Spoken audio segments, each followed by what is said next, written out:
Hotel சுவையில பெர்ஃபெக்ட்டான வெண்பொங்கல் எப்படி பண்ணலாம்னு பார்க்கலாம். இதுக்கு முக்கியமானது தண்ணியோட அளவு தான். அதுக்கு ஃபர்ஸ்ட் குக்கர் எடுத்துக்கோங்க.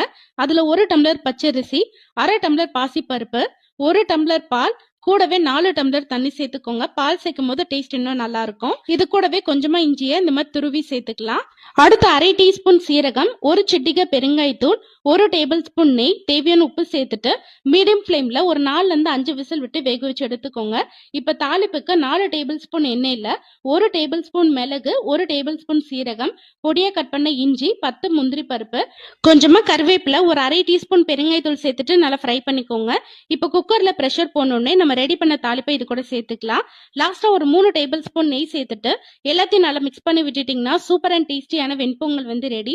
அப்படியே ஹோட்டல்ல கிடைக்கிற மாதிரியே இருக்கும். தேங்காய் சட்னி அப்படி இல்லைன்னா சாம்பார் கூட சர்வ் பண்ணுங்க. கண்டிப்பா ட்ரை பண்ணி பாருங்க. அடுத்த வீடியோல பார்க்கலாம். Download ShareChat.